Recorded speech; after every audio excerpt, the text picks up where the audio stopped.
Money doesn't just open doors in this city, it owns them. For 3 decades, Alexander Caldwell turned justice into a marketplace where innocence was worthless and guilt was just a number on a check. His signature graced the bottom of every dirty deal. His influence corrupted every institution, and his name became a whispered warning in the halls of power. They said crossing him was like crossing fate itself, inevitable destruction wrapped in designer suits and offshore accounts. But fate never met Judge Anthony Carter. They call him the last honest man in a bought system, the judge who can't be threatened, bribed, or broken, the son of Chicago's unforgiving streets who rose to become corruption's worst nightmare. In 30 years on the bench, he's never compromised, never looked away, and never forgotten what justice costs when you refuse to sell it. Now, as Carter's gavel cuts through the manufactured silence of courtroom 237, 2 immovable forces are about to collide. Caldwell believes his money can drown any truth. Carter knows some truths can't be drowned. They can only be delayed, and justice has waited long enough. Just before we get back to it, I'd love to know where you're watching from today. And if you're enjoying these stories, make sure you're subscribed, because tomorrow's special episode is one you definitely don't want to miss. The morning sunlight streamed through the high windows of courtroom 237, casting long shadows across the polished wooden benches. Judge Anthony Carter stood before his mirror in his chambers, adjusting his black robes with practiced precision. His dark fingers smoothed down the fabric as his mind wandered to the challenging day ahead. After 20 years on the bench, he'd earned his reputation for unwavering integrity, but cases like today's always tested the limits of justice. Your Honor? His clerk, Sarah Mitchell, knocked softly. They're ready for you. Anthony nodded, taking one final look in the mirror. The face that gazed back at him showed the weathered determination of a man who'd fought his way up from nothing. Growing up in Southside Chicago, he'd watched his mother work 3 jobs to put him through law school. Every sacrifice, every obstacle overcome, had led to this moment. Another day in pursuit of justice, he murmured, following Sarah into the corridor. The courtroom buzzed with anticipation. Today's case had drawn national attention. Alexander Caldwell, CEO of Caldwell Enterprises, faced charges of tax fraud, embezzlement, and offshore money laundering. The scale of his alleged crimes was staggering, with millions siphoned from pension, funds, and community development projects. Assistant District Attorney Elena Cruz sat at the prosecution table, her dark hair pulled back in a severe bun. She'd spent months building this case, knowing the deck was stacked against her. Caldwell's crimes had devastated vulnerable communities, leaving retired teachers and factory workers struggling to make ends meet while he lived in luxury. The defense table sat conspicuously empty. Judge Carter checked his watch. 9:15. Caldwell was already 15 minutes late. At 9:27, the courtroom doors burst open. Alexander Caldwell strolled in, phone pressed to his ear, designer suit perfectly tailored to his tall frame. His silver hair gleamed under the fluorescent lights, and his tanned face bore the smug expression of a man accustomed to buying his way out of trouble. Yes, buy the shares now, he spoke into his phone, ignoring the bailiff's disapproving look. I don't care about the market predictions, just do it. All rise for the Honorable Judge Anthony Carter, the bailiff announced. The entire courtroom stood, except Caldwell, who continued his phone conversation while lounging in his chair. A collective gasp rippled through the gallery. Even Caldwell's attorney, Victoria Holt, looked uncomfortable, tugging at her client's sleeve. Judge Carter's face remained impassive as he took his seat. His voice, when it came, carried the quiet authority of a man who'd faced far worse than entitled billionaires. Mr. Caldwell, he said, his tone measured. In this courtroom, we observe certain protocols. One of those is standing when the judge enters. Another is refraining from phone calls during proceedings. Caldwell finally ended his call but remained seated, fixing Carter with a look of thinly veiled disdain. My apologies, Your Honor, he drawled, making the title sound like an insult. I was handling some rather important business matters. More important than showing respect for this court? Well, Caldwell smirked. That depends on one's perspective, doesn't it? The gallery fell silent.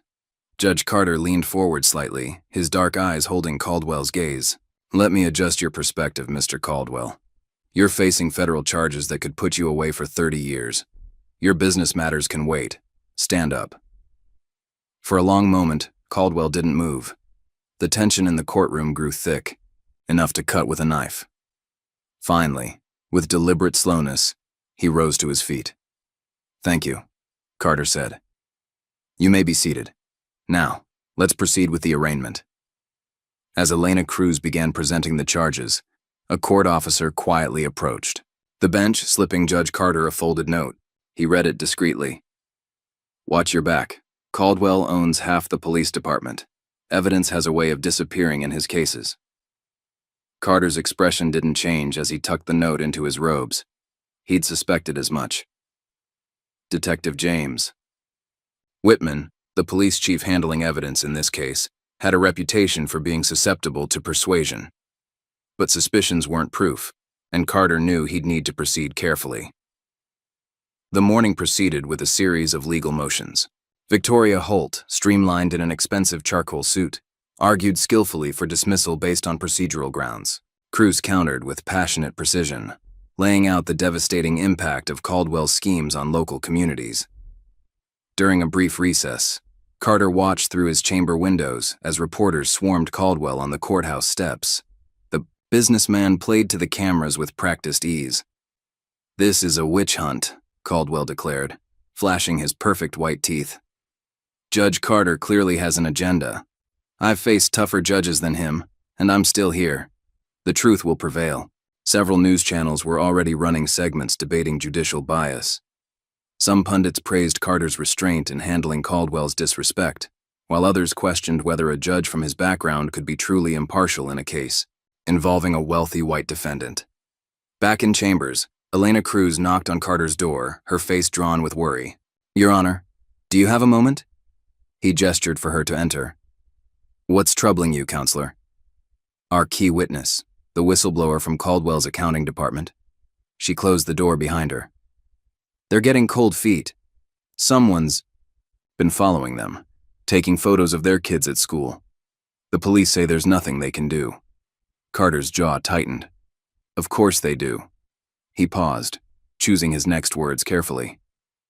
Ms. Cruz, this case will test everything we believe about justice. Caldwell doesn't just break laws. He thinks they don't apply to him. People like that are dangerous precisely because they believe their money puts them above the system. How do we fight that? Elena asked, frustration evident in her voice. One step at a time, Carter replied. Build your case methodically. Document everything. Trust no one outside your immediate team. And remember, men like Caldwell often plant the seeds of their own destruction through their arrogance. As Elena left, Carter found himself reflecting on his own journey to the bench. He remembered his first case as a public defender, representing a young black man falsely accused of robbery. The evidence proving his innocence had mysteriously vanished from the police station. That case had taught him hard lessons about justice and power, lessons that would serve him well now. The afternoon session brought more of Caldwell's subtle defiance. He answered questions with barely concealed contempt, his responses dripping with condescension. Yet Carter noticed something beneath the arrogant exterior, flickers of unease. When certain documents were mentioned, slight tensions in his jaw when specific dates came up. At day's end, Caldwell sauntered out of the courtroom, pausing at the door. Don't worry too much about this case, Judge, he called back. I'm sure we can come to an understanding. The implied threat hung in the air as Carter gathered his papers. He thought of the note in his robe, of Elena's worried face, of all the lives ruined by Caldwell's greed. The path ahead would be treacherous, but Carter had spent his life preparing for cases like this. Later that night, in his modest home study, Carter reviewed the day's transcripts. His wife, Michelle, brought him a cup of tea, her presence a quiet comfort. Tough case? She asked, though she already knew the answer. She'd been by his side through countless battles, from his days as a struggling law student to his appointment to the bench. Caldwell thinks he's above the law, Carter replied, sipping his tea. He's used to buying his way out of trouble, manipulating the system. The way he looked at me today, like I was beneath him, like my position meant nothing. Michelle squeezed his shoulder. Then show him what real justice looks like. Carter covered her hand with his, drawing strength from her support. Tomorrow would bring new challenges, but tonight he allowed himself to remember why he'd become a judge in the first place. Not for power or prestige, but to ensure that justice truly was blind. Blind to wealth, to influence, and yes, to race. Night deepened outside his window as Carter continued working, preparing for the battles ahead. In his mind, he could already see the forces aligning against him: Caldwell's money, corrupt police, manipulated media. But he'd faced impossible odds before and prevailed. This case would be his biggest test yet, but Anthony Carter had never been one to back down from a fight. As he finally headed to bed, he thought of all the people counting on him to stand firm. The victims of Caldwell's schemes, the honest officers fighting corruption, the community that saw him as a symbol of hope. Tomorrow would bring new challenges, but tonight Judge Carter slept soundly, secure in his purpose. The law was on his side, and in his courtroom at least, justice would prevail. Early morning sunlight spilled through the windows of Judge Carter's chambers as he reviewed the previous day's events. Caldwell's blatant disrespect had set the tone for what promised to be a grueling trial. His contemplation was interrupted by a sharp knock at the door. Victoria Holt strode into his chambers, her platinum blonde hair pulled into a severe bun, designer heels clicking against the hardwood floor. Her reputation preceded her, a brilliant legal mind who'd never lost a high-profile case, mainly because she excelled at finding loopholes rather than proving innocence. "Your Honor, I've filed several motions regarding evidence admissibility," she announced, placing a thick stack of papers on his desk. "We have serious concerns about the chain of custody for key documents." Carter picked up the first motion, scanning its contents. "Ms. Holt, you're challenging the admissibility of virtually every piece of evidence the prosecution has gathered." "With good reason," she replied, her smile not reaching her eyes. "We believe proper procedures weren't followed. Detective Whitman's department has already acknowledged mishandling several key items." As if on cue, Elena Cruz burst into the chambers, her face flushed with anger. "Your Honor, the whistleblower's testimony, all of it, has vanished from the evidence locker. Detective Whitman claims it was an administrative error, but this is the third piece of evidence that's mysteriously disappeared this week." Victoria's smile widened. Sounds like the prosecution needs to keep better track of their materials. Judge Carter held up his hand, silencing both women. "Ms. Holt, I'll review your motions.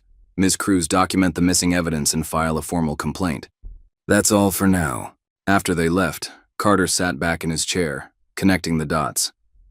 The anonymous note had warned him about evidence disappearing. Now it was happening, and Detective Whitman's fingerprints were all over it. Across town, in Caldwell's palatial mansion, a different scene was unfolding. Alexander Caldwell lounged by his infinity pool, sipping expensive scotch while Detective James Whitman paced nervously on the marble tiles. "Relax, James," Caldwell drawled. "Everything's going according to plan. The evidence is gone, and that self-righteous judge can't do anything about it." Whitman wiped sweat from his forehead. "It's not that simple, Alex. Carter's not like the others. He's asking questions, demanding documentation. My guys are getting nervous." "That's why I pay you so well," Caldwell replied, reaching for a manila envelope stuffed with cash. "Another 100,000 to keep your department cooperative. And James, make sure our friend from accounting doesn't make it to the witness stand." Neither man noticed the discreet security camera capturing their interaction, its red light blinking silently in the shadow of a palm tree. Back in the courtroom, the power struggle intensified. Victoria Holt filed motion after motion, each designed to stall proceedings and wear down the prosecution. Judge Carter maintained his composure, methodically addressing each challenge while keeping the trial moving forward. Caldwell's behavior grew increasingly provocative. He arrived late each day, barely acknowledging the court's authority. During testimony, He made a show of checking his phone or whispering loudly to his attorneys. Each small act of defiance tested Carter's patience, but the judge refused to take the bait. "Mr. Caldwell," Carter finally addressed him during an afternoon session, "your continuous disregard for court procedures is noting. Should this behavior continue, you will be held in contempt." Caldwell looked up from his phone, smirking. "My apologies, Your Honor. Sometimes I forget who's supposed to be in charge here." The gallery tensed at the implied insult, but Carter simply continued with proceedings, his dignity intact. That evening, Elena Cruz waited in a dimly lit parking garage, checking her watch nervously. Her star witness, Thomas Bradford, had agreed to meet her secretly after receiving threats at his home. As footsteps echoed through the concrete structure, she turned to see Bradford approaching, his face pale with fear. "They were at my daughter's school today," he whispered, hands shaking. "Two officers just watching. They didn't do anything, just watched. My wife wants me to drop out of the case." Elena's heart sank. Bradford's testimony about Caldwell's offshore accounts was crucial to their case. "Thomas, we can protect you. The FBI has a witness protection program." "The FBI?" He laughed bitterly. "Caldwell has people everywhere. I'm sorry, Elena. I can't risk my family." He turned and hurried away, leaving Elena alone with her crumbling case. Meanwhile, Judge Carter worked late in his chambers, reviewing case law for precedents that might help him navigate the challenges ahead. A soft knock interrupted his research. "Come in," he called, expecting his clerk. Instead, a young police officer entered, carefully closing the door behind him.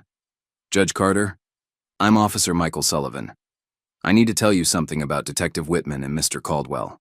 Carter leaned forward, interest piqued. "Go on." "Last week, I was assigned to the evidence room. I saw Detective Whitman remove files from the Caldwell case.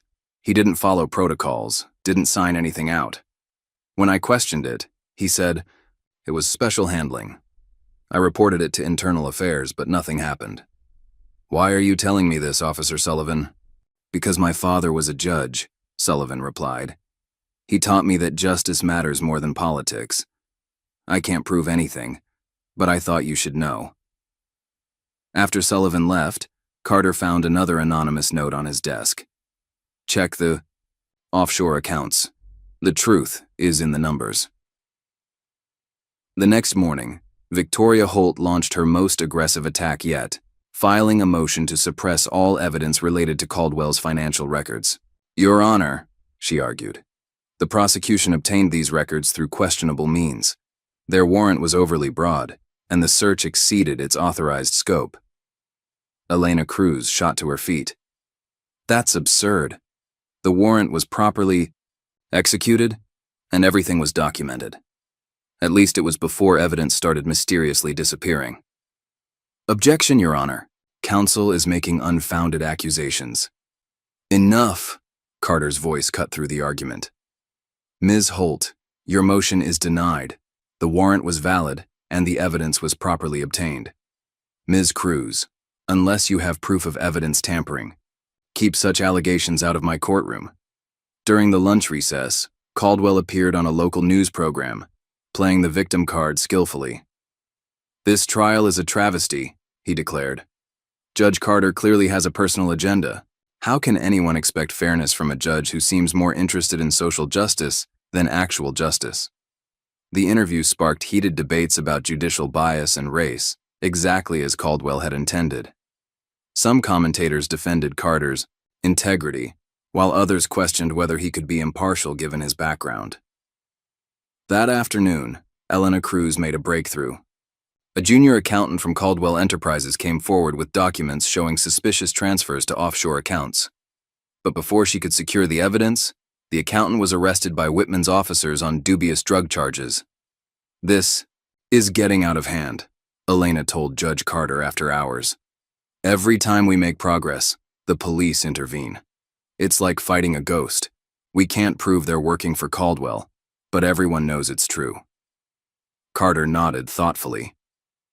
"Keep building your case, Ms. Cruz. Document everything. Sometimes the truth has a way of surfacing when we least expect it."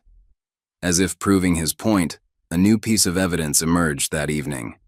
A thumb drive appeared in Carter's chambers, containing photos of Detective Whitman accepting envelopes from Caldwell at various locations.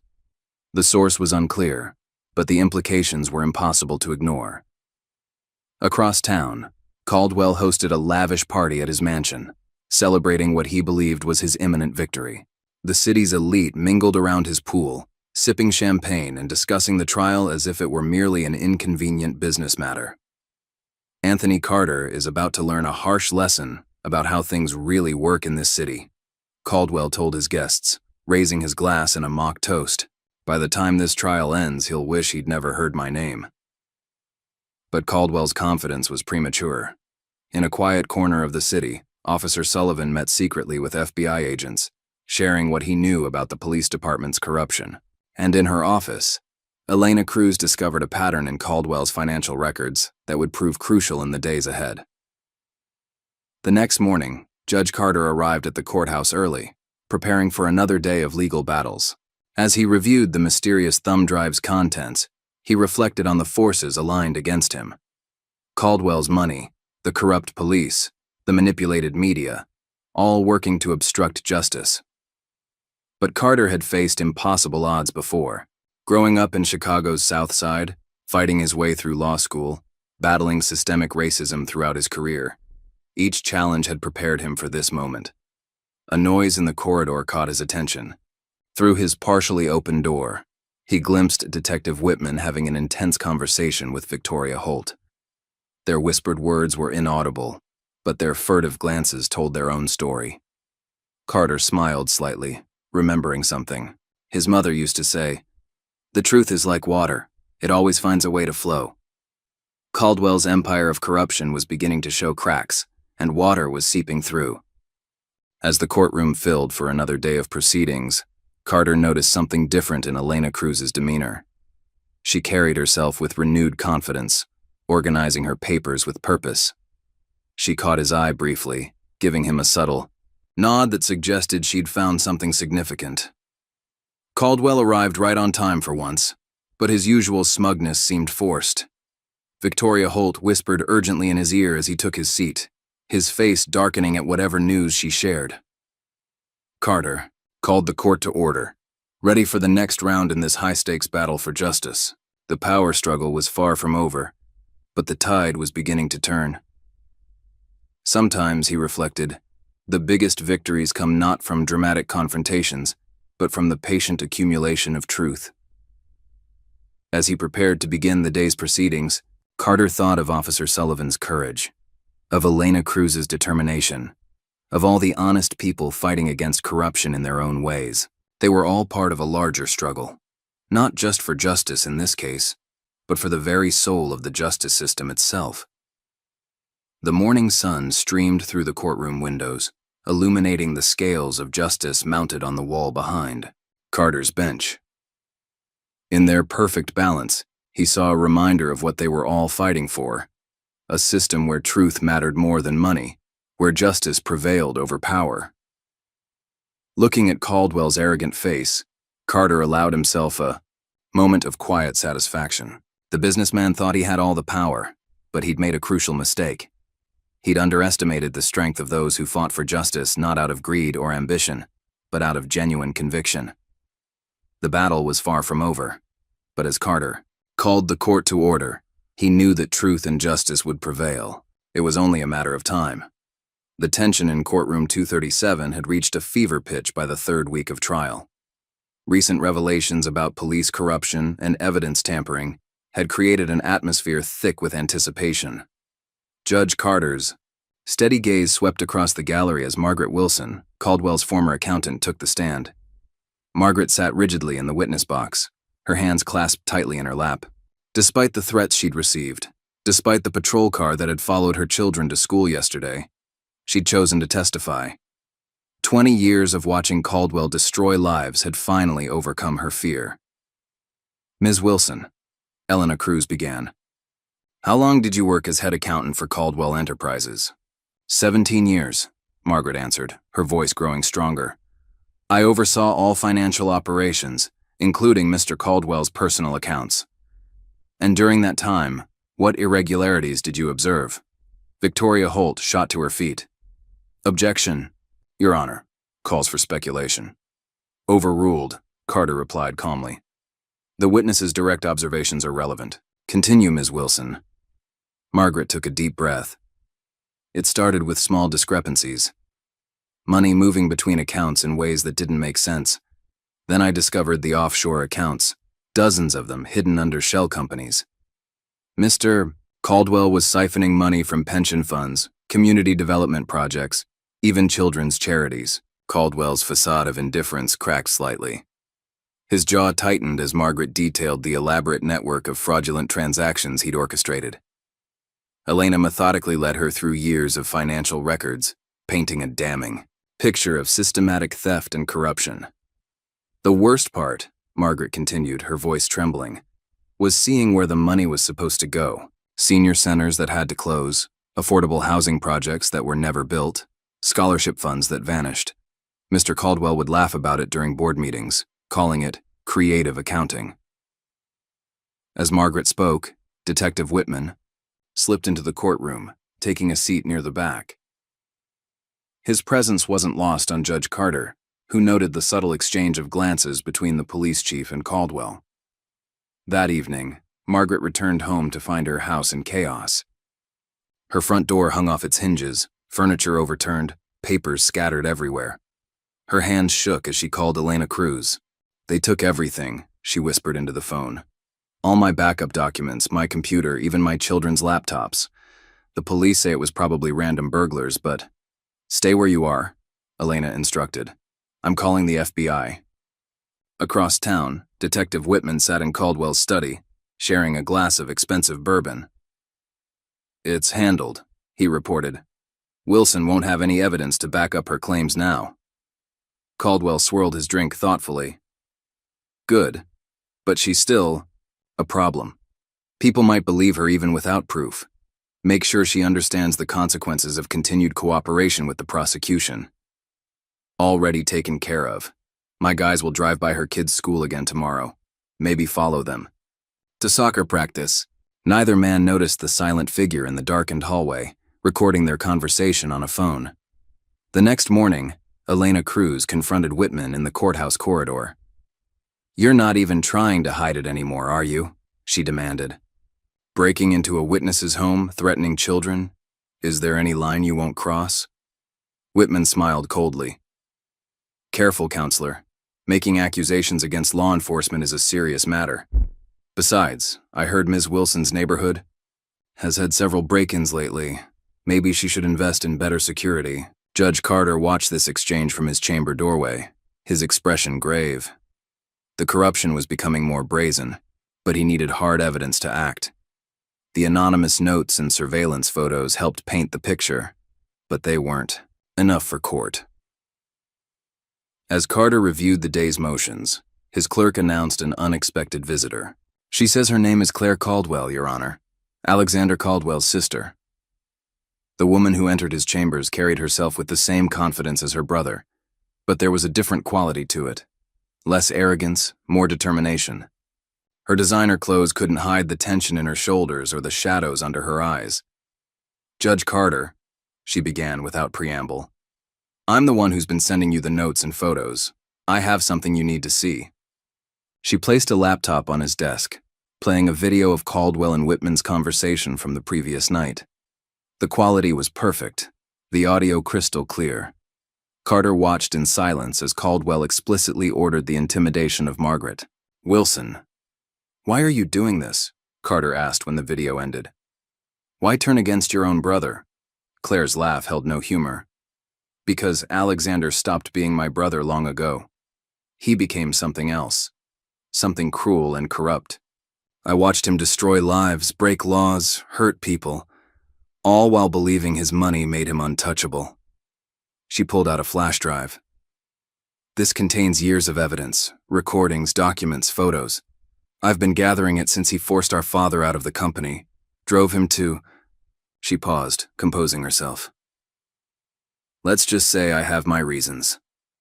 Ms. Caldwell, Carter said carefully, if this evidence was obtained illegally, Everything was recorded on my property or in spaces where I had legal right to be. I've had lawyers verify it's all admissible. I'm tired of watching Alexander hurt people, Judge Carter. It's time someone stood up to him. When Claire's evidence was introduced in court the next day, the reaction was immediate.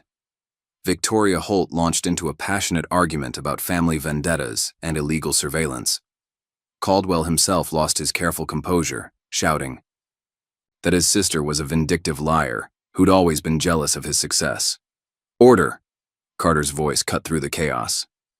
"Ms. Holt, the evidence was legally obtained. Mr. Caldwell, control yourself or be held in contempt."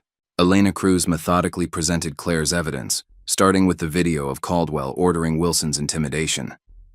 The courtroom fell silent as his true nature was laid bare. The casual cruelty, the absolute belief in his own impunity. "He thinks he's above the law," Claire testified later that afternoon. "He told me once that justice is just another commodity to be bought and sold. The only difference between him and common criminals," he said, "was that he could afford a better class of crime." As Claire spoke, Carter noticed Caldwell writing something on a legal pad. He passed it to Victoria Holt, who read it with a frown before requesting a brief recess. Carter granted it, watching as Caldwell's legal team huddled in urgent conference. When they returned, Victoria Holt's strategy shifted dramatically. Instead of attacking Claire's credibility, she began laying groundwork for what appeared to be an insanity defense. She questioned Claire about their family history, their father's death, suggesting that Caldwell's behavior stemmed from deep-seated psychological trauma. "Objection," Elena Cruz interrupted. "Counsel is testifying. These questions about Mr. Caldwell's childhood have no bearing on the financial crimes he's charged with." "Sustained," Carter ruled. "Ms. Holt, stick to relevant lines of questioning." The afternoon brought another surprise. A janitor from Caldwell Enterprises, David Martinez, came forward with additional evidence. He'd been cleaning Caldwell's office late one night when he discovered documents detailing payoffs to police officers, judges, and city officials. But before Martinez could testify, he was arrested on supposedly outstanding warrants. Elena Cruz rushed to the police station, only to find him already being processed by officers under Whitman's command. "This is ridiculous," she protested. "These warrants suddenly appear the day he's supposed to testify?" Whitman shrugged. "Law's the law, counselor. Mr. Martinez should have taken care of his legal troubles before volunteering to be a witness. The message was clear. Caldwell's influence reached far and deep. Anyone who challenged him would face consequences." Back. In the courtroom, Claire's testimony continued to unravel her brother's carefully constructed facade. She described how he'd systematically corrupted police officers, starting with small favors and graduating to outright bribes. How he'd used blackmail and threats to silence opponents. How he'd laughed about owning half the city's officials. "The Alexander you see in court," she told the riveted gallery, "with his expensive suits and polite smiles, that's not real. The real Alexander is the one who bankrupted our father's oldest friend because the man refused to sell his company. The one who celebrated when he heard that witness against him had died in a random mugging." Caldwell's mask slipped further with each revelation. His habitual smirk transformed into a scowl. His confident posture became rigid with fury. When Claire described his reaction to their father's death, he finally exploded. "You treacherous bitch!" he shouted, rising from his seat. "You think you can turn my own family against me? I made this family what it is. I built an empire while you played at being daddy's perfect little girl." "Mr. Caldwell." Carter's voice cracked like thunder. "One more outburst and you'll be removed from this courtroom. Is that clear?" The gallery buzzed with shocked whispers. This was the real Alexander Caldwell, not the smooth businessman who'd entered court 3 weeks ago, but a man accustomed to absolute power, enraged at being challenged. Elena Cruz seized the moment, producing records that corroborated Claire's testimony. Bank statements showing payments to police officers, emails discussing witness intimidation, security footage of meetings with corrupt officials. "The prosecution calls Detective James Whitman," Elena announced. Whitman took the stand, outwardly calm, but with a telling sheen of sweat on his forehead. As Elena questioned him about his relationship with Caldwell, his answers became increasingly evasive. "Detective Whitman," Elena pressed, "how do you explain the regular deposits of $50,000 to your Cayman Islands account?" "I don't know anything about that account," Whitman replied stiffly. Elena produced bank records. These deposits coincide exactly with key evidence disappearing from police custody in Caldwell-related cases. Just a coincidence? Before Whitman could respond, his phone buzzed with a text. He glanced at it surreptitiously, but Judge Carter caught the movement. "Detective Whitman," Carter said firmly, "surrender your phone to the bailiff." The message from Caldwell was damning. "Keep your mouth shut. I'll handle everything." As the day's session ended, Carter knew they'd reached a turning point. Caldwell's true nature had been exposed, but like a cornered animal, that made him more dangerous than ever. In his chambers that evening, Carter reviewed Claire's evidence while Elena Cruz updated him on David Martinez's situation. They were interrupted by another anonymous note, this one containing a single line. "Watch the recording." Claire had mentioned one final piece of evidence, something so damaging that even she was afraid to reveal it. Whatever it was, Carter suspected it would shatter Caldwell's empire once and for all. As night fell over the city, different players in this drama prepared for what was to come. Claire Caldwell sat in a safe house, guarded by FBI agents, reviewing years of accumulated evidence. Elena Cruz worked late into the night, building an airtight case around the new revelations. Detective Whitman paced his office, wondering if it was time to save himself by turning on his benefactor. And Alexander Caldwell stood at his mansion's window, watching storm clouds gather over the city he'd once thought he owned. His perfectly manicured hand clenched around a glass of scotch as he made a phone call, one that would set in motion events that would shock even those who thought they'd seen his darkest side. The stage was set for an explosive confrontation, but as Judge Carter had learned over his years on the bench, the most dangerous moment in any battle for justice was when victory seemed closest at hand. The morning dawned gray and restless, matching the atmosphere in courtroom 237. Claire Caldwell sat at the prosecution table beside Elena Cruz, her posture rigid with determination. The gallery whispered in anticipation. Everyone had heard rumors about the recording she planned to play today. Alexander Caldwell entered with his typical arrogance, but those who looked closely could see cracks in his facade. His silk tie was slightly askew, his eyes carried the shadow of sleepless nights. Victoria Holt followed, clutching a stack of motions meant to prevent Claire's evidence from being heard. "Your Honor," Victoria began as soon as Judge Carter took his seat, "we move to suppress any recordings Ms. Caldwell plans to present. They were obtained through duplicitous means and represent a clear violation of Mr. Caldwell's privacy rights." "Elena," Cruz rose to counter. "Ms. Caldwell recorded these conversations in common areas of their family estate, where she maintained partial ownership. The recordings are perfectly legal and highly relevant to establishing Mr. Caldwell's pattern of criminal behavior." Judge Carter studied both attorneys before speaking. "Ms. Holt, your motion is denied. The recordings were legally obtained in areas where Ms. Caldwell had standing right of access. We will proceed." Claire approached the witness stand, her heels clicking against the hardwood floor. She carried a small laptop, her fingers trembling slightly as she opened it. The courtroom fell silent as she began to speak. "This recording was taken 3 months ago in our family estate's library. Alexander was meeting with Detective Whitman and several other officers about handling potential witnesses in this case." The video began playing through the courtroom's audio system. The image showed Caldwell's library, all dark wood and leather-bound books. Caldwell sat behind an antique desk, Detective Whitman and 3 other officers standing before him, like servants receiving orders. "I don't care what it takes." Caldwell's voice rang clear through the speakers. "Nobody testifies against me. Use whatever means necessary. Intimidation, arrest, accident if you have to. I'm paying you enough to handle this." One of the younger officers shifted uncomfortably. "Sir, some of what you're suggesting is exactly why I own half the department," Caldwell cut him off. "Don't develop a conscience now, Officer Roberts.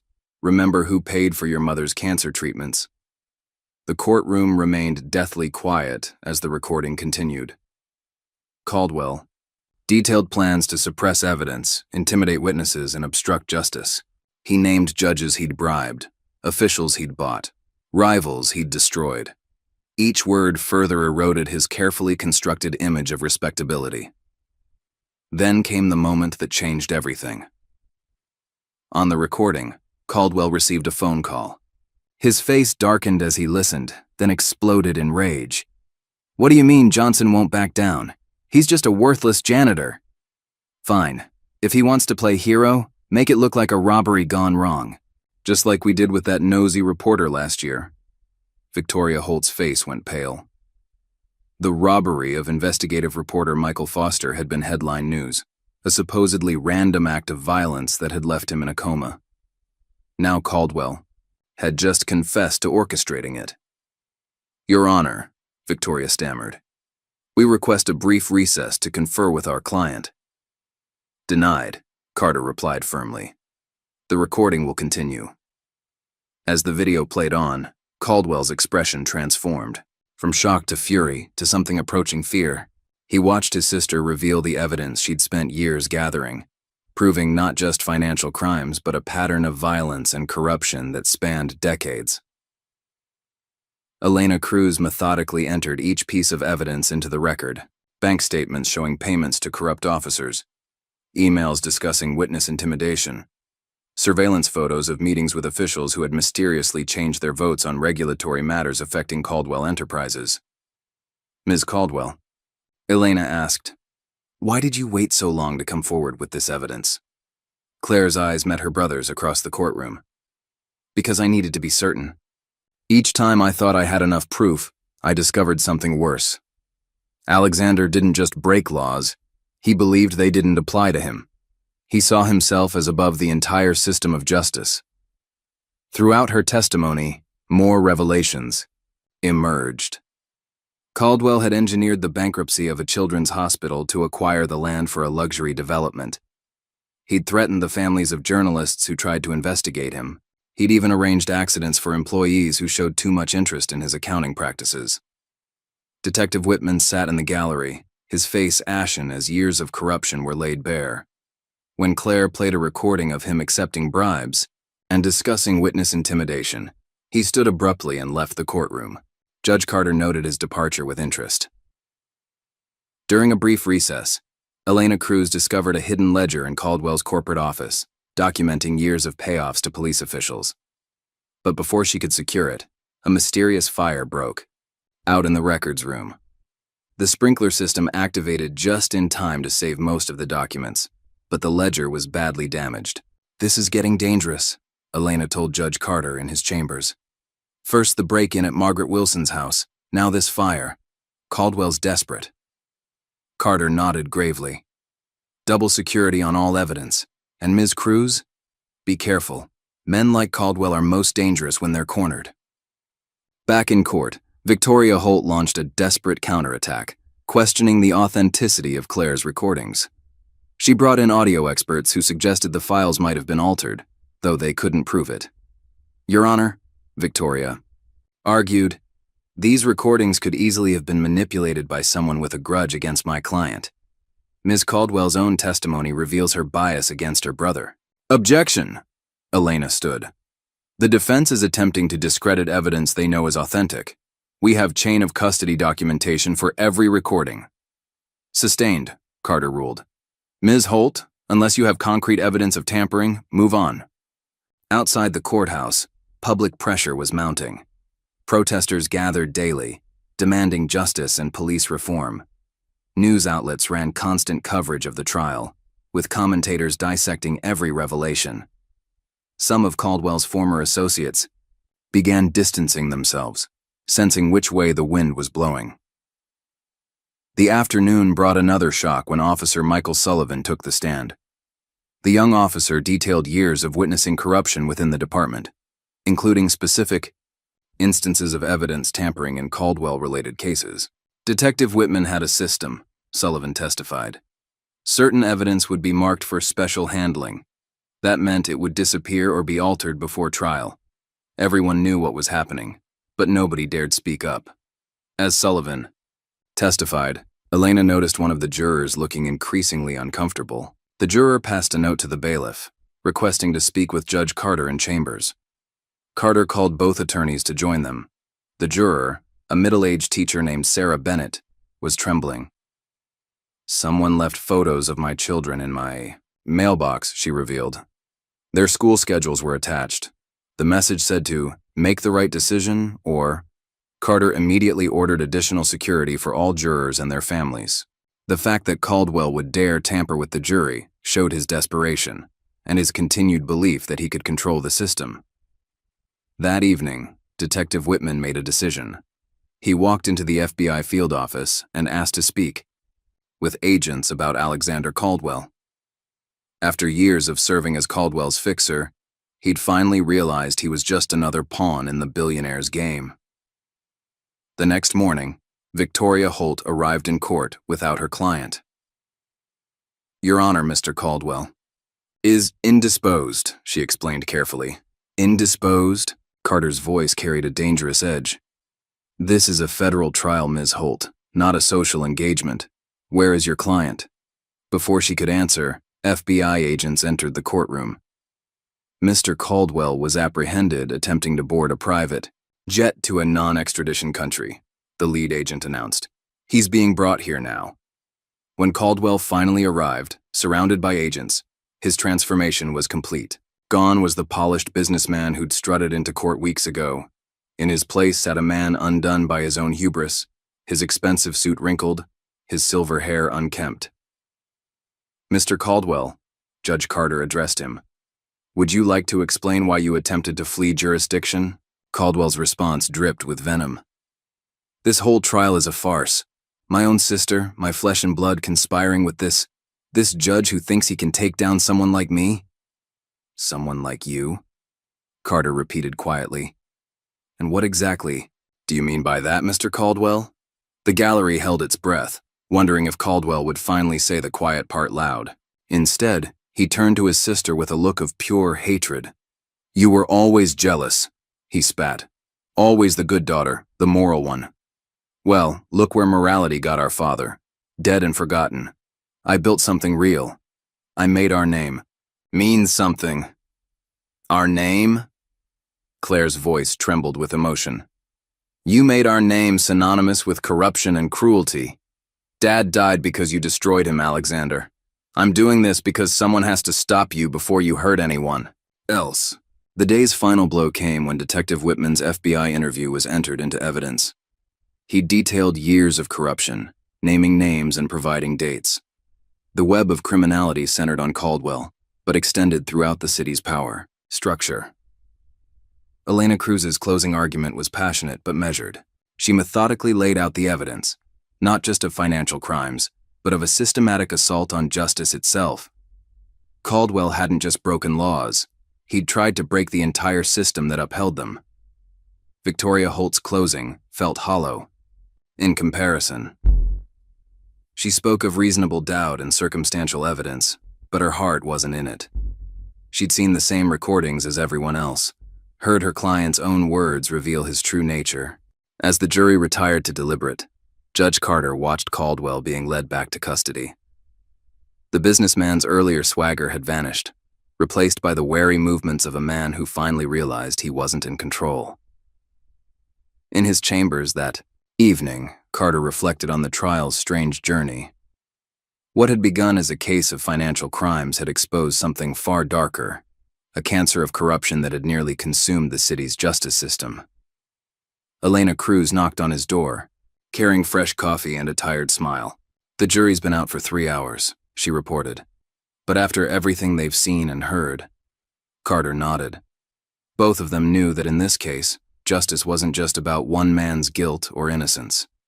It was about proving that the system itself could still work, that truth could still prevail over power and money. Outside his window, the protesters remained, their candles twinkling in the gathering dusk. Their signs called for justice, for reform, for change. Thanks to Claire's courage and the dedication of people like Elena Cruz and Officer Sullivan, they might actually see it. The next morning would bring the verdict, But the real victory had already been won. Caldwell's true nature had been exposed, his network of corruption revealed. Whatever the jury decided, nothing would ever be quite the same. The morning news hit like a thunderbolt. Every major network ran the story. Judge Carter accused of racial bias and misconduct. Detective Whitman had orchestrated a masterful smear campaign, leaking carefully edited court transcripts and out-of-context quotes that painted Carter as a judge with a personal vendetta against successful white defendants. Judge Carter watched the coverage from his office, his expression unchanged. The headline scrolling across the screen read, Sources question, Judge Carter's fitness to preside over high-profile Caldwell case. They're desperate, Elena Cruz said, standing in his doorway. This is what Caldwell does when he's losing. He attacks the integrity of the whole system. Before Carter could respond, his phone buzzed. The text message was simple. Your grandson. Tommy enjoys his little league games. It would be a shame if something happened during practice today. Attached was a photo of Tommy in his baseball uniform, clearly taken that morning. Carter's hands tightened around the phone. In 20 years on the bench, no one had dared threaten his family. He immediately called his daughter Sharon, telling her to pick Tommy up from school and take him to a secure location. Then he contacted the FBI. Meanwhile, across town, Claire Caldwell worked with federal agents in a secure room, methodically going through decades of financial records. Her second ledger, hidden away years ago, contained details of payments to law enforcement officers that made the first one look tame in comparison. Look at this, she pointed to an entry. $500,000 to Chief Inspector Williams, dated the day before he suddenly dropped the investigation into that suspicious fire at the children's hospital site. Elena Cruz leaned in, studying the numbers. And these regular payments to Judge Reynolds. Isn't he the one who dismissed 3 separate lawsuits against Caldwell Enterprises last year?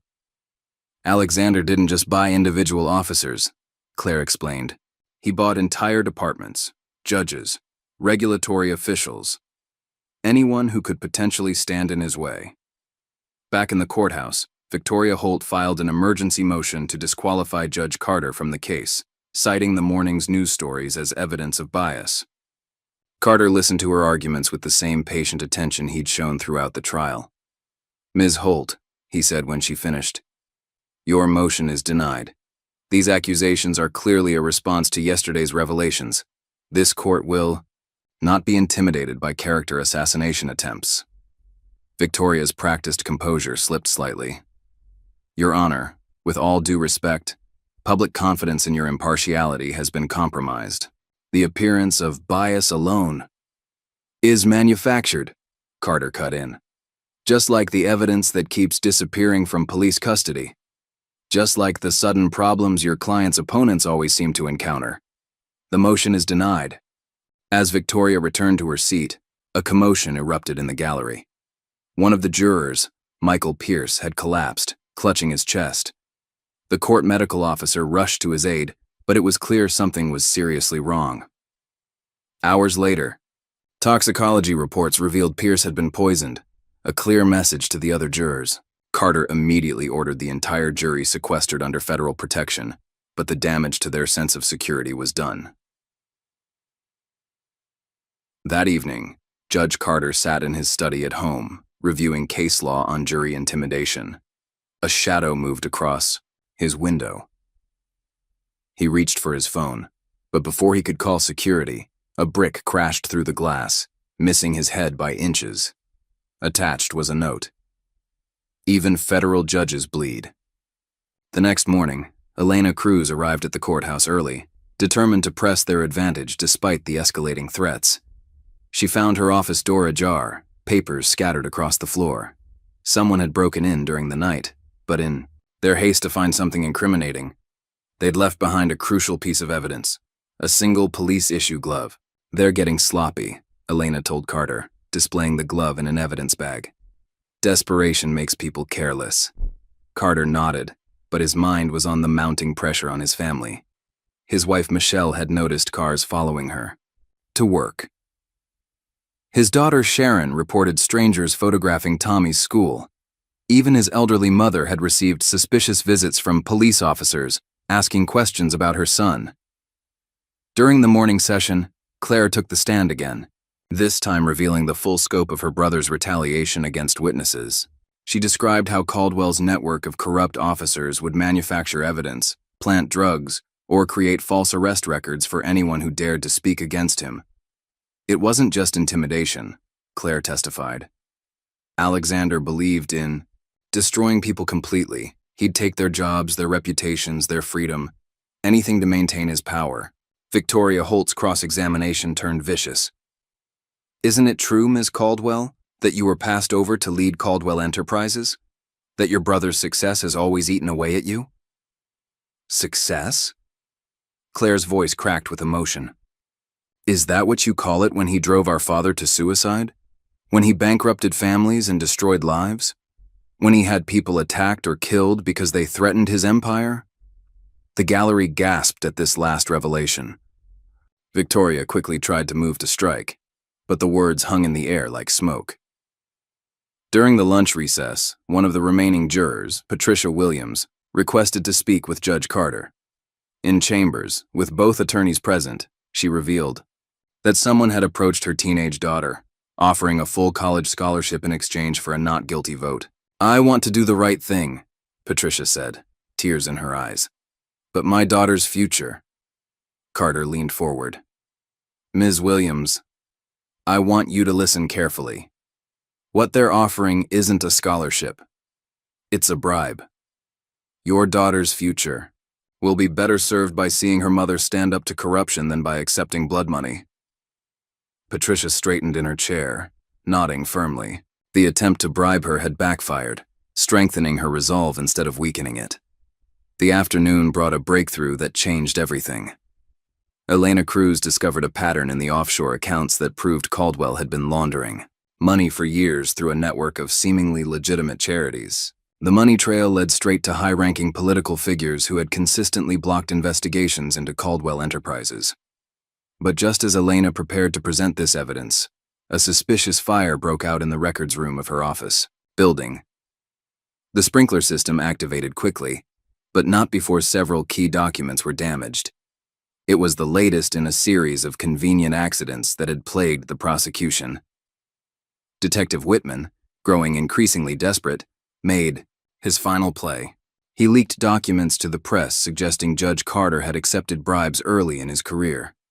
The story was completely fabricated, but several news outlets ran with it before verifying the sources.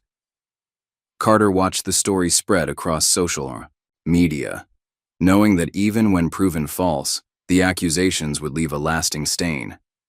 It was a calculated move.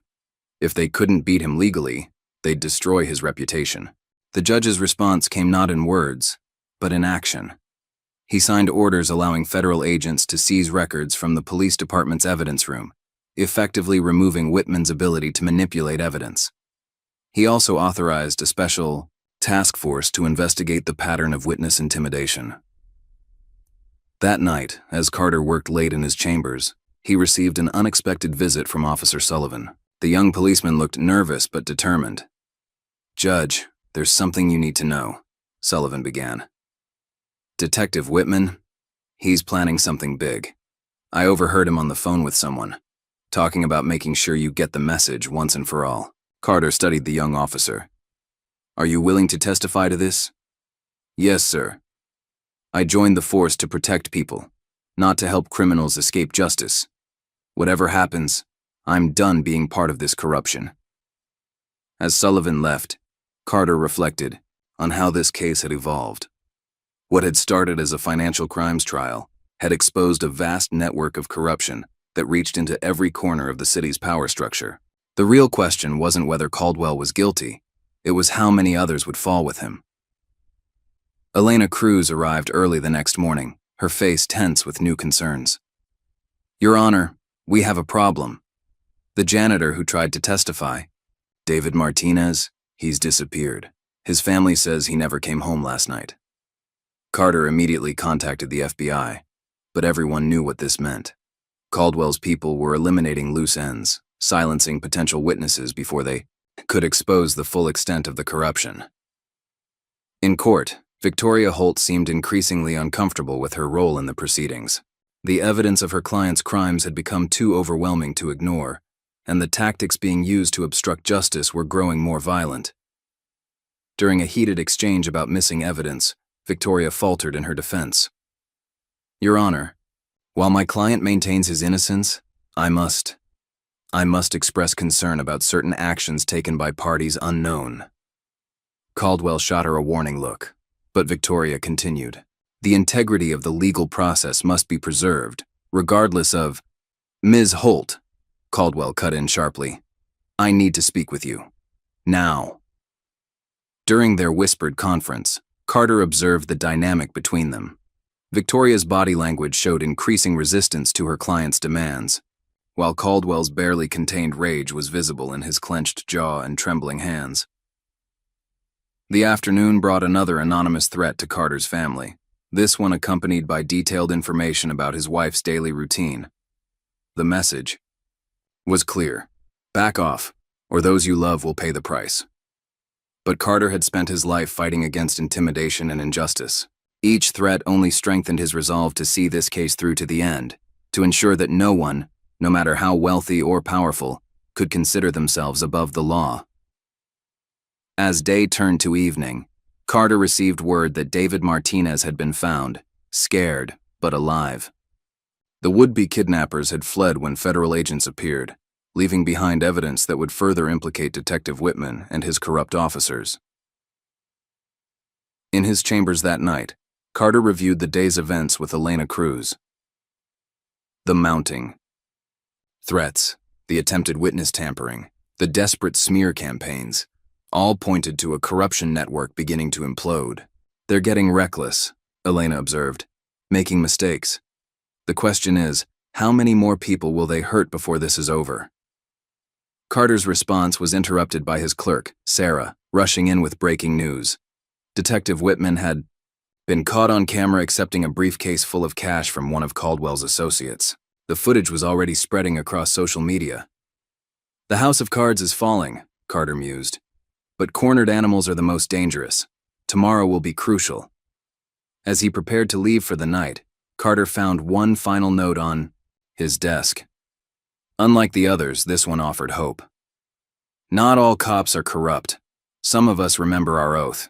Keep pushing. The truth is coming out." The judge smiled slightly, gathering his papers. Tomorrow would bring new challenges, new threats, new attempts to derail justice. But the momentum had shifted. The corruption that had seemed untouchable was beginning to crumble, exposed to the light of truth.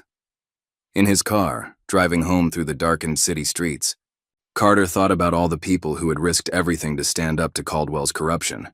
Claire with her carefully gathered evidence, Elena with her relentless pursuit of justice, Officer Sullivan with his brave testimony, and countless others who had refused to be silenced. The truth was emerging, piece by piece, and no amount of threats or intimidation could stop it now. The only question was how many more secrets would be revealed before the full extent of the corruption was finally exposed. The courthouse buzzed with nervous energy as David Martinez was escorted into Judge Carter's chambers by federal agents. The janitor's clothes were wrinkled, his face drawn with exhaustion, but his eyes burned with determination. After 3 days of being held captive in an abandoned warehouse, he was ready to tell his story. Elena Cruz sat beside him, recorder in hand, as he described his ordeal. They wore masks, but I recognized Detective Whitman's voice. They kept asking what evidence I had, what I planned to testify about. When I wouldn't talk, His hand trembled as he touched the bruises on his face. Judge Carter leaned forward. "Mr. Martinez, no one would blame you for walking away after what you've endured. Are you certain you want to testify?" "My father was a janitor too," Martinez replied, straightening in his chair. "He taught me that a man's integrity is worth more than his life. I watched Mr. Caldwell destroy people for years. Someone needs to speak the truth." When Martinez took the stand an hour later, the courtroom fell silent. He testified about years of overheard conversations and discovered documents, painting a picture of corruption that extended far beyond financial crimes. He described how Caldwell would hold court in his office late at night, meeting with police officials, judges, and politicians who came to receive their bribes and instructions. The night before the children's hospital mysteriously burned down, Martinez revealed, "I was cleaning near Mr. Caldwell's office. I heard him on the phone, laughing about how much money he'd make from the insurance payout and the land development. He said, 'Sometimes progress requires sacrifice.'" Victoria Holt's cross-examination was half-hearted at best. The security footage of her client celebrating the hospital fire had already been entered into evidence through Claire's testimony. Each question she asked only seemed to strengthen Martinez's credibility. During the lunch recess, Detective Whitman made a fatal mistake. Panicked by Martinez's testimony, he tried to break into the federal evidence lockup where Claire's recordings were stored. The FBI agents who arrested him found a thumb drive containing falsified evidence meant to discredit Judge Carter, along with a list of witnesses marked for special handling. The afternoon session brought another bombshell as Margaret Wilson returned to the stand. The former accountant had spent weeks rebuilding her documentation of Caldwell's financial crimes, working from copies she'd wisely stored in multiple locations. It wasn't just money laundering, she testified, projecting spreadsheets onto the courtroom screen. Mr. Caldwell created a complex network of shell companies to hide his illegal activities. Each company served a specific purpose: bribing officials, funding criminal operations, or hiding stolen assets. As Margaret detailed the flow of money, Caldwell's composed facade cracked further. He whispered furiously to Victoria Holt, who shook her head in response. Their disagreement became heated enough that Judge Carter had to call for order. "Ms. Holt," Carter addressed the defense attorney, "do you need a moment with your client?" "No." "Your Honor," Victoria replied, moving slightly away from Caldwell. "My client and I appear to have a fundamental disagreement about trial strategy." The implications of her statement hung in the air. Victoria Holt, known for defending wealthy clients regardless of their guilt, seemed to be distancing herself from Caldwell's increasingly desperate tactics. Elena Cruz seized the moment to introduce new evidence, a series of offshore bank statements showing millions in payments to various shell companies. Each company's creation coincided with a major criminal operation: the hospital fire, the reporter's attack, the evidence tampering. "The money tells the story," Elena explained to the jury. "Every time Mr. Caldwell needed something illegal done, a new shell company would appear. The funds would flow through multiple accounts to hide their origin, but they always led back to Caldwell Enterprises." During her presentation, a commotion erupted in the gallery. Federal agents were arresting Judge Malcolm Reynolds, one of the judges Caldwell had repeatedly bribed to dismiss cases against him. Reynolds had made the mistake of trying to contact a juror's family member. Caldwell watched the arrest with growing agitation. His usual smirk had been replaced by a nervous tick in his jaw. The sight of his allies being taken down one by one was clearly unnerving him. Claire Caldwell took the stand again, this time armed with years of surveillance footage from the family estate. "Alexander installed cameras everywhere," she explained. "He was paranoid about his own security, but he never thought I might access the footage." The videos showed a parade of corrupt officials entering and leaving Caldwell's study. Each one left carrying an envelope or briefcase. Some footage showed Caldwell explicitly discussing illegal operations, evidence tampering, witness intimidation, even plans for the hospital fire. "This footage," Claire continued, her voice steady, "shows my brother for who he really is. Not a successful businessman, but a criminal who built his empire on corruption and human suffering." Caldwell finally exploded. "You treacherous bitch," he shouted, rising from his seat. "I gave you everything. A life of luxury, the best education, connections to power. This is how you repay me?" "You gave me nothing but shame," Claire replied, calmly. "Every luxury was paid for with someone else's pain. Every connection was built on corruption.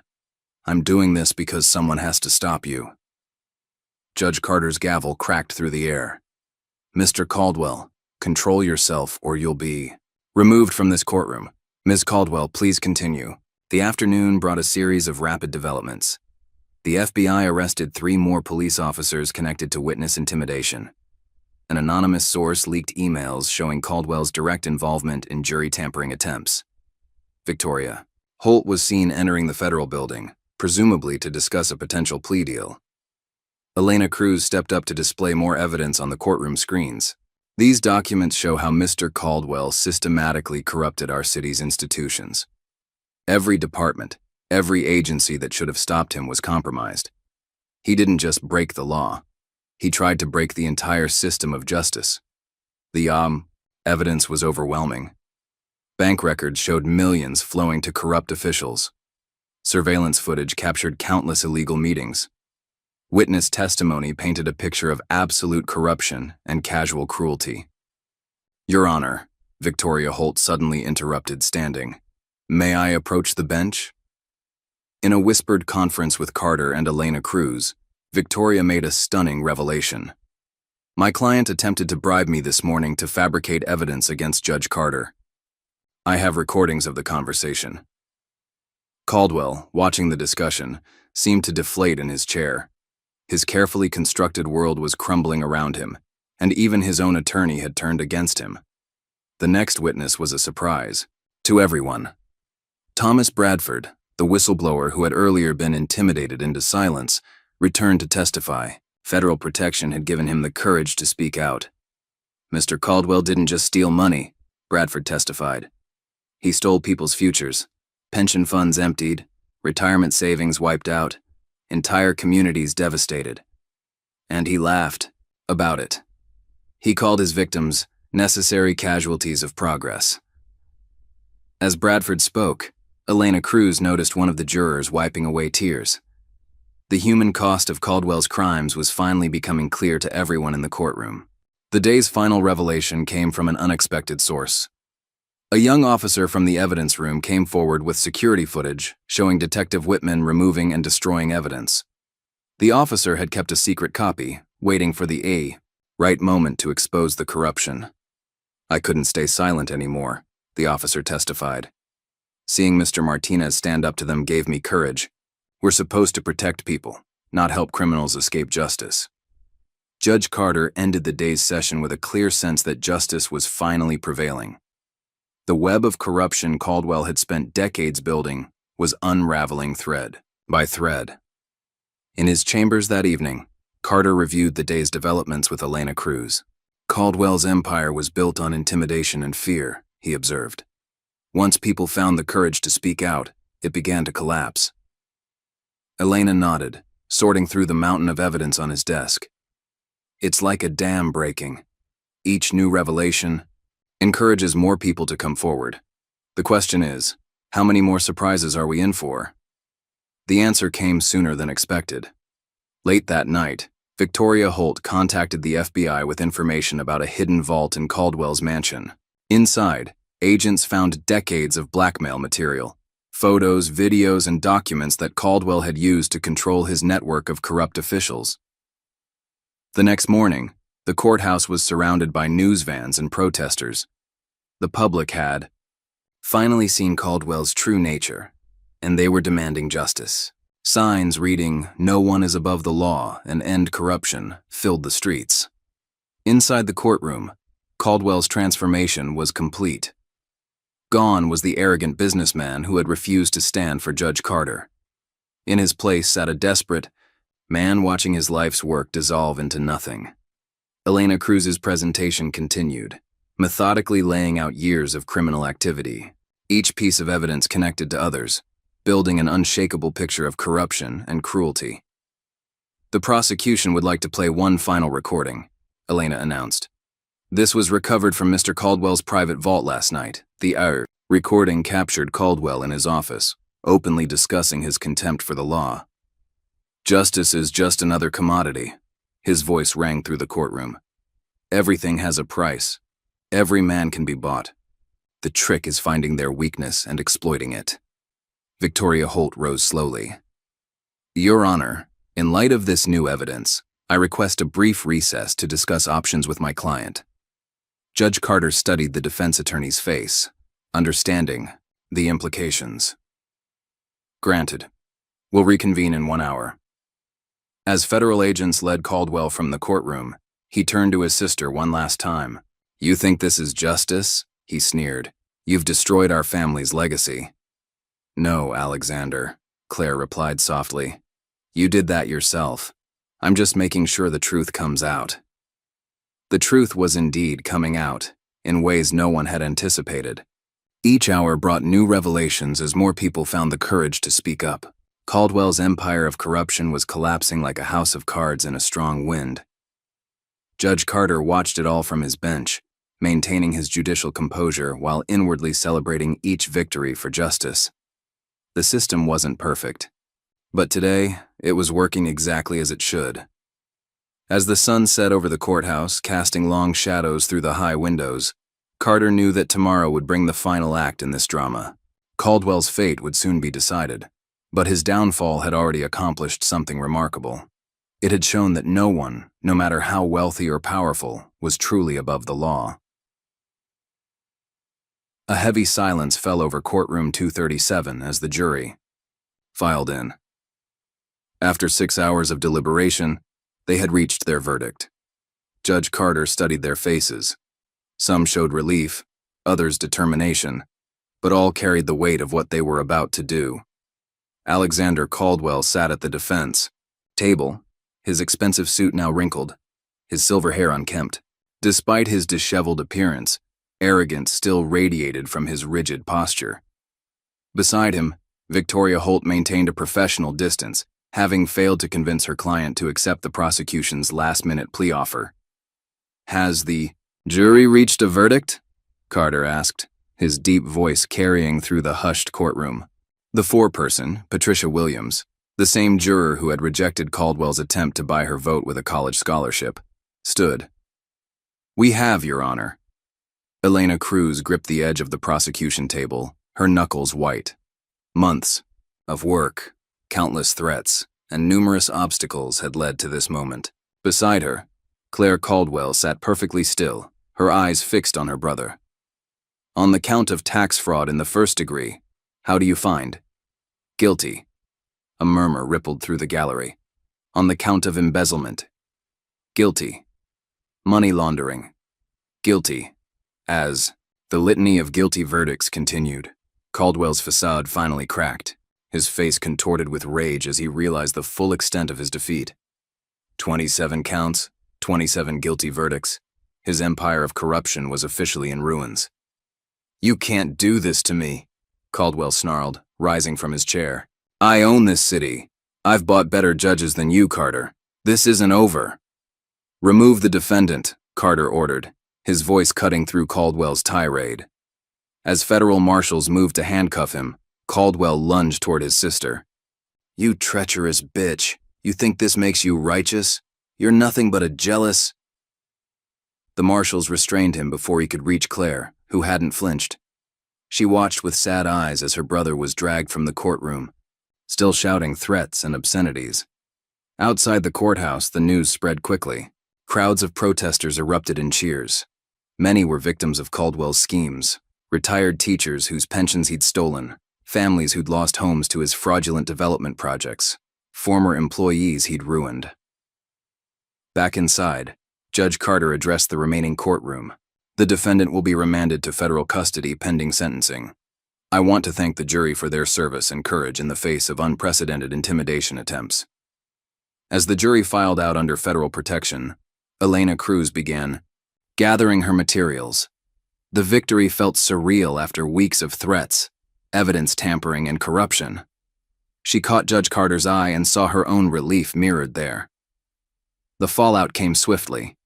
Within hours of the verdict, federal agents launched coordinated raids across the city.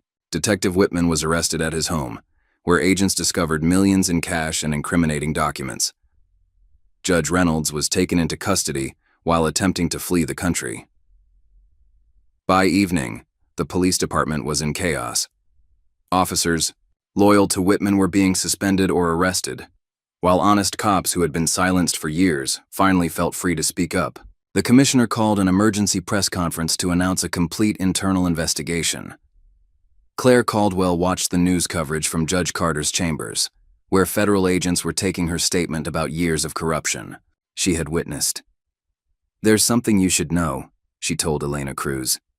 "Alexander made one last call before the verdict. I couldn't hear what he said, but he was smiling afterward." Elena's concern proved justified. That night, as Judge Carter left the courthouse, shots rang out in the parking garage. The judge dropped to the ground as his security detail returned fire. The would-be assassin, a former police officer on Caldwell's payroll, was wounded and captured. The attack only strengthened the resolve of those fighting corruption. The next morning, honest officers within the department began coming forward in droves, sharing evidence they'd hidden away out of fear of retaliation. Each new revelation expanded the investigation's scope. "Your Honor," Elena said during an emergency meeting in Carter's chambers, "we've uncovered evidence of judicial corruption in at least 15 other states. Caldwell's network went far beyond this city." Carter nodded grimly. "Contact the federal task force. This is bigger than any of us realized." As federal agents swarmed through Caldwell Enterprises' offices, they discovered the true extent of his criminal empire. Hidden servers revealed decades of blackmail material, proving corruption at every level of government. The company's legitimate businesses had been a front for a massive criminal organization. Victoria Holt, seeing the writing on the wall, began cooperating with prosecutors. She provided details about other wealthy clients who had used similar tactics to subvert justice. Her testimony would eventually lead to dozens more investigations. In his holding cell, Caldwell received news of each fresh betrayal with growing fury. His attempts to contact allies were blocked. Most wouldn't take his calls anyway. Those who had once feared him now scrambled to save themselves by providing evidence against him. The media coverage was relentless. News channels ran constant updates about arrests and revelations. Journalists who had once been too afraid to investigate Caldwell now published exposés about his crimes. The public's hunger for justice seemed insatiable. 1 week after the verdict, Judge Carter sat in his chambers reviewing sentencing guidelines when his clerk brought in a letter. It was from Tommy, his grandson. "Dear Grandpa, Mom says you're a hero because you weren't scared of the bad man. I want to be brave like you when I grow up." Carter smiled, tucking the letter into his robe pocket. The threats to his family had been terrifying, but moments like this made the risk worthwhile. The city was changing. With Caldwell's network exposed, corrupt officials were being removed from power. Regular citizens felt emboldened to report wrongdoing, knowing they would finally be heard. A culture of accountability was slowly replacing one of fear and silence. Elena Cruz's office became a hub for whistleblowers and witnesses. People brought evidence of other corruption schemes, leading to new investigations. The dam had broken, and decades of suppressed truth were flooding out. Claire Caldwell established a foundation to help victims of corporate fraud, using her share of the family fortune to provide restitution that courts couldn't mandate. The first beneficiaries were the families affected by the Children's Hospital fire. Detective Whitman, facing decades in prison, finally broke his silence. His detailed confession implicated dozens of other officers and officials, describing how Caldwell had systematically corrupted the department through a combination of bribes and blackmail. "He started small," Whitman testified. "Little favors, small payments. By the time you realized how deep you were, it was too late to get out. He owned you." The honest officers who had resisted corruption were finally vindicated. Michael Sullivan, the young officer who had first warned Judge Carter about evidence tampering, was promoted to lead a new internal affairs unit dedicated to preventing future corruption. As the sentencing date approached, pressure mounted on Judge Carter. Caldwell's remaining allies launched a desperate media campaign questioning the judge's impartiality. Anonymous threats continued to arrive at his office and home, but Carter remained unmoved. He had spent his career fighting for justice, and this case represented everything he believed in. The system could work if people had the courage to stand up for what was right. The day before sentencing, Margaret Wilson visited Carter's chambers. The former accountant whose testimony had helped expose Caldwell's financial crimes wanted to share something. We found more evidence in the backup servers, she explained. Mr. Caldwell didn't just steal money. He deliberately targeted vulnerable communities. He called it social engineering, forcing people out of neighborhoods. He wanted to develop by destroying their economic foundations. Carter added this information to his sentencing considerations.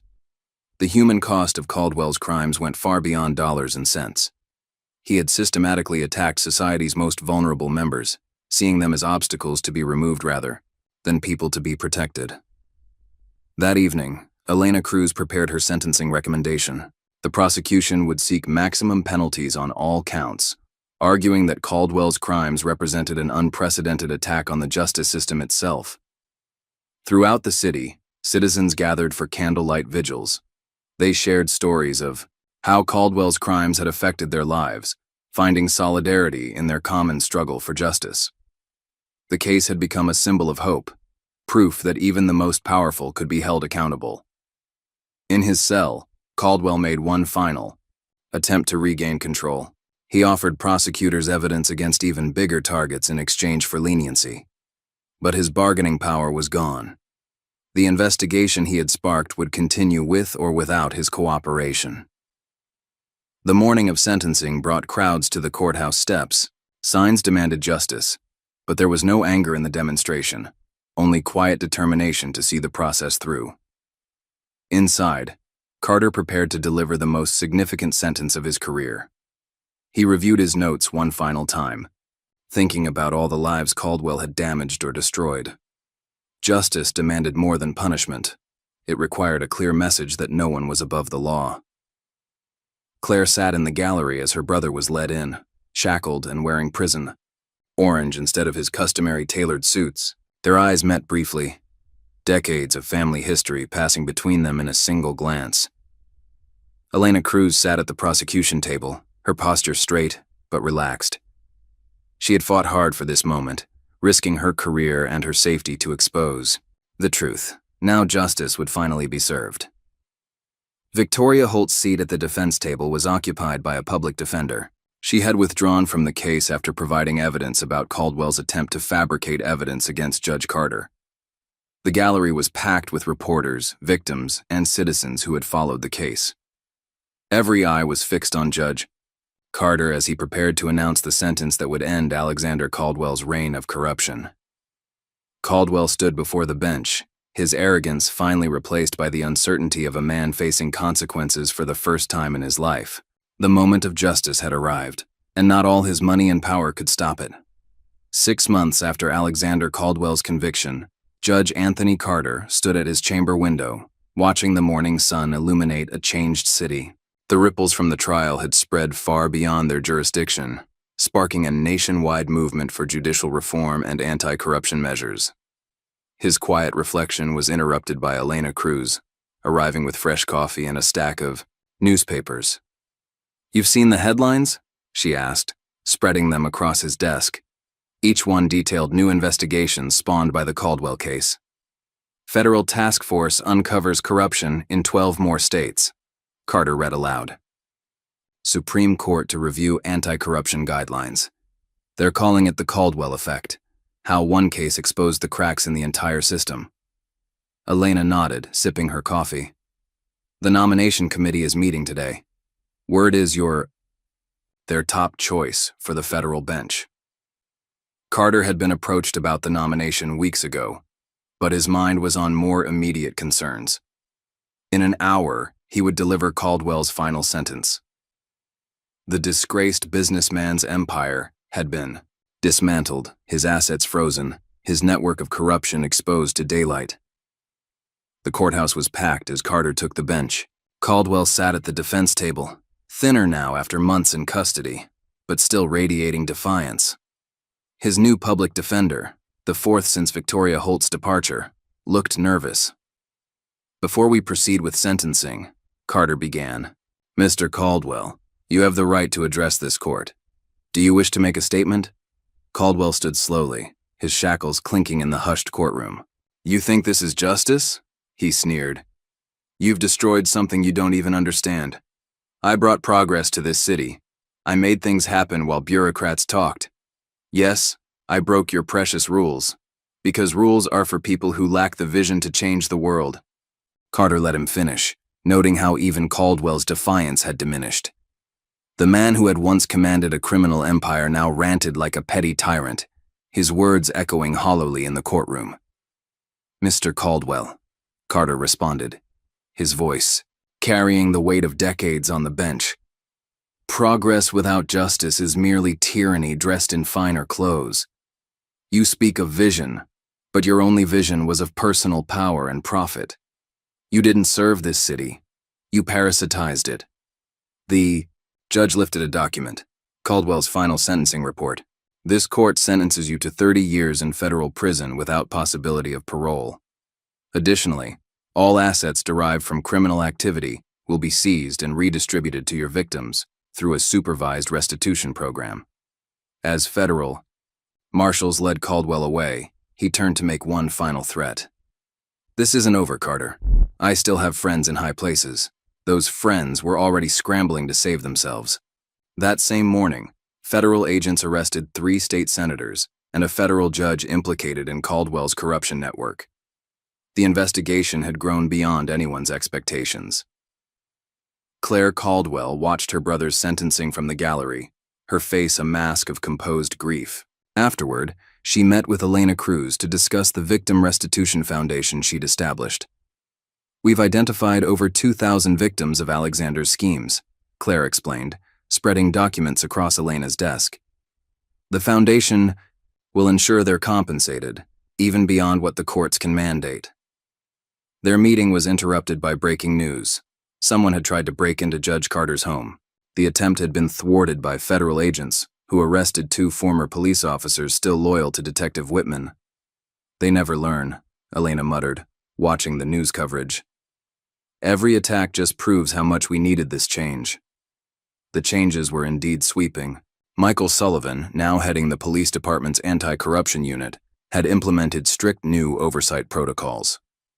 Officers with connections to Caldwell were being systematically removed and replaced with carefully vetted recruits. David Martinez, the janitor whose testimony had helped expose Caldwell's crimes, had been hired as a compliance officer at Caldwell Enterprises, now under new management and renamed Phoenix Industries. His first act was to establish an anonymous whistleblower program. Margaret Wilson returned to her position as head accountant, this time with a mandate to create transparent financial systems. She worked closely with federal regulators to develop new protocols for detecting and preventing corporate fraud. The ripples spread beyond the city. Law schools began using the Caldwell case to teach about systemic corruption. Police academies incorporated lessons about maintaining integrity under pressure. Judge Carter was increasingly invited to speak about judicial independence and the importance of ethical courage. One afternoon, Elena found Carter in his chambers, reviewing applications for a new judicial mentorship program. "Looking for the next generation of incorruptible judges?" she asked. "Something like that," he smiled. "The Caldwell case showed us how fragile the system can be. We need people who understand that justice isn't just about following rules. It's about protecting the fundamental dignity of every person." Their conversation was interrupted by Carter's clerk bringing news about Detective Whitman. The former police chief had finally broken under pressure, offering evidence against corruption networks in other cities in exchange for consideration during sentencing. "It never ends," Elena sighed. "Each revelation leads to 10 more investigations." "Good," Carter replied firmly. "The truth should come out, no matter how uncomfortable it makes people in power."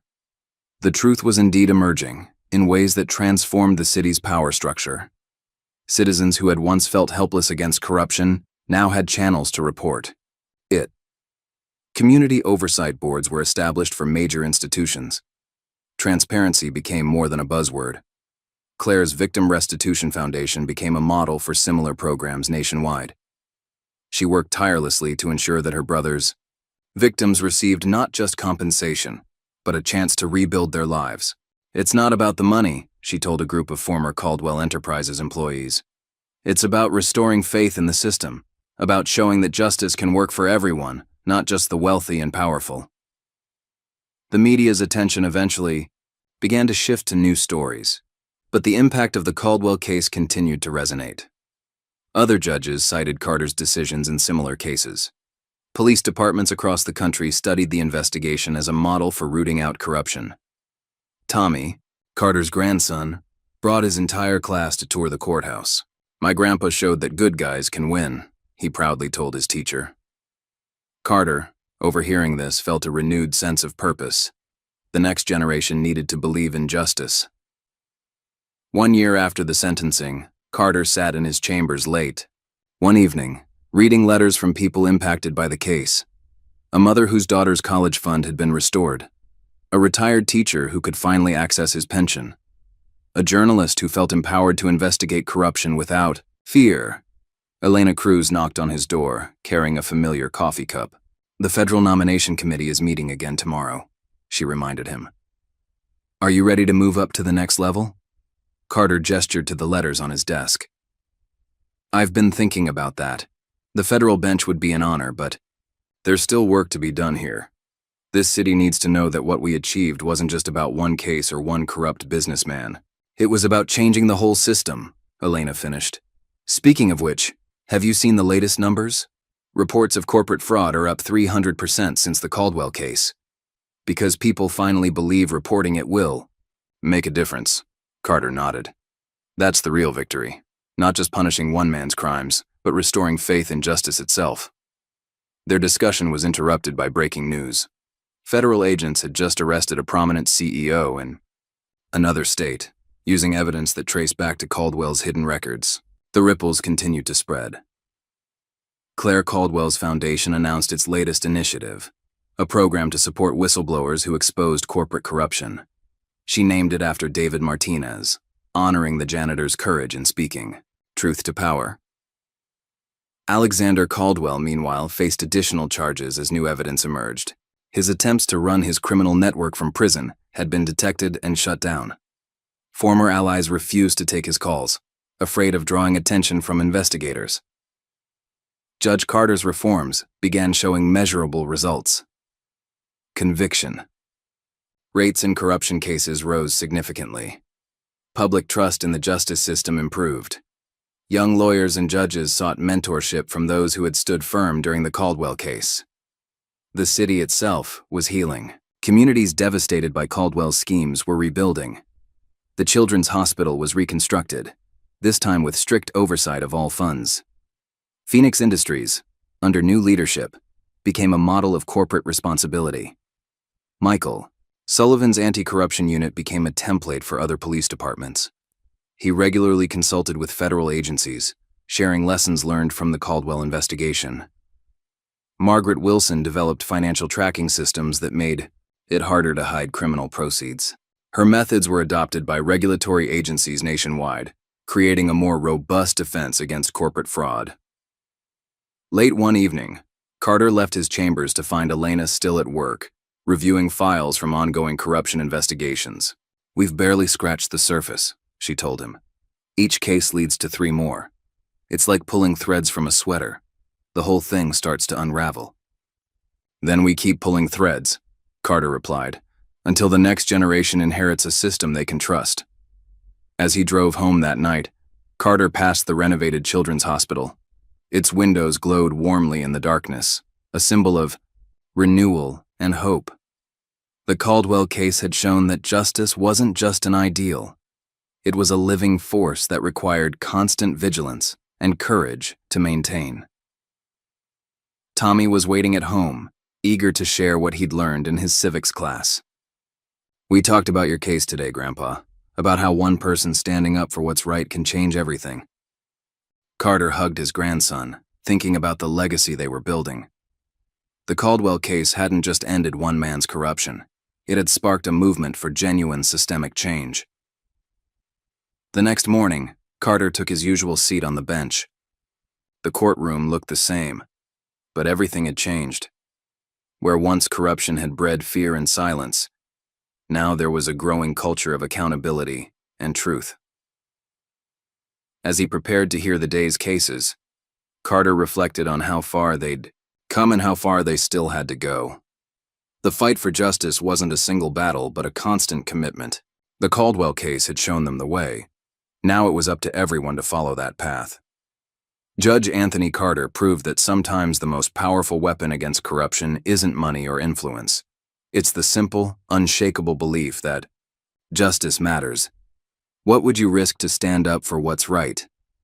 If this story moved you, hit that like button and subscribe for more tales of justice, courage, and the moments that change everything. Leave a comment below, sharing your thoughts on corruption and those brave enough to fight it. And remember, sometimes the biggest changes start with the smallest stands.